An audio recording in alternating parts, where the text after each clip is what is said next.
মহান বিজয় দিবস উপলক্ষে দেশে ও বিশ্বজুড়ে বসবাসরত সকল বাংলাদেশিকে জানাই বিজয়ের উষ্ণ শুভেচ্ছা। আজ বাংলাদেশের ইতিহাসের এক অবিস্মরণীয় গৌরবময় দিন। 1971 সালে 9 মাসের রক্তক্ষয়ী মুক্তিযুদ্ধ শেষে এই দিনে আমরা পাই কাঙ্ক্ষিত বিজয়ের স্বাদ। অনেক ত্যাগ তিতিক্ষা আর লাখো শহীদের রক্তের বিনিময়ে পাই একটি স্বাধীন দেশ ও লাল সবুজের পতাকা। গভীর শ্রদ্ধার সঙ্গে স্মরণ করছি মহান মুক্তিযুদ্ধ সহ স্বাধীনতার জন্য যুগ যুগ ধরে লড়াই সংগ্রামে যারা আত্মত্যাগ করেছেন সেই সব বীর যোদ্ধা ও শহীদদের। তাদের এই অবদান আমাদের অন্যায় অত্যাচারের বিরুদ্ধে রুখে দাঁড়ানোর প্রেরণা ও সাহস যোগায়, সকল সংকট সংগ্রামে দেখায় মুক্তির পথ। মুক্তিযুদ্ধে বিজয়ের মধ্য দিয়ে স্বাধীনতার যে নতুন সূর্য উদিত হয়েছিল, বিগত বছরগুলোতে তা স্বৈরাচার ও ফেসিবাদে ম্লান হয়েছে। জুলাই গণ অভ্যুত্থানের মধ্য দিয়ে আমরা আবারও একটি বৈষম্যহীন, দুর্নীতিমুক্ত, স্বাধীন ও সার্বভৌম গণতান্ত্রিক রাষ্ট্র ব্যবস্থা প্রতিষ্ঠার সুযোগ পেয়েছি।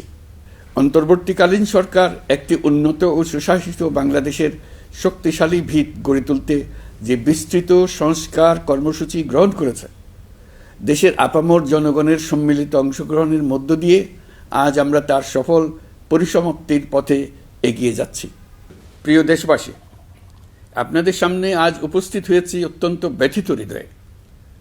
এই আনন্দের দিনে গভীর বেদনার সঙ্গে জানাচ্ছি, জুলাই অভ্যুত্থানের সম্মুখ যোদ্ধা, ইনকিলাব মঞ্চের মুখপাত্র শরীফ ওসমান হাদির উপর সম্প্রতি যে হামলার ঘটনা ঘটেছে, তা শুধু একজন ব্যক্তির উপর আঘাত নয়, এটি বাংলাদেশের অস্তিত্বের উপর আঘাত, আমাদের গণতান্ত্রিক পথ চলার উপরে আঘাত।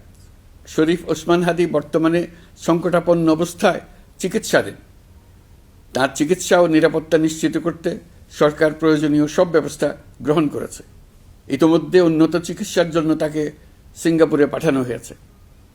আপনারা তার জন্য মহান আল্লাহ তাআলার কাছে অন্তরের অন্তঃস্থল থেকে দোয়া করুন। সরকার এই ঘটনাকে অত্যন্ত গুরুত্বের সঙ্গে দেখছে। ঘটনার সঙ্গে জড়িতদের প্রাথমিকভাবে চিহ্নিত করা গেছে।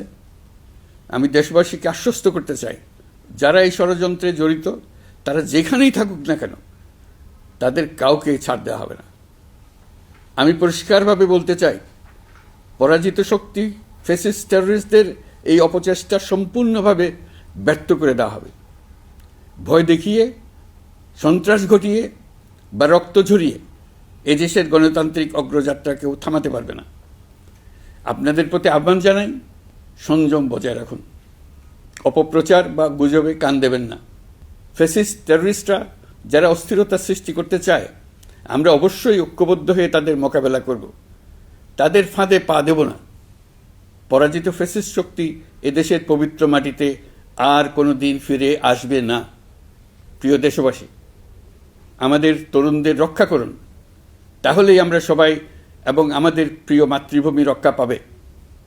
যারা দেশ ছেড়ে পালিয়ে গেছে তারা বুঝে গেছে, তরুণ যোদ্ধারা তাদের পুনরুত্থানের পক্ষে ভীষণ রকম বাধা।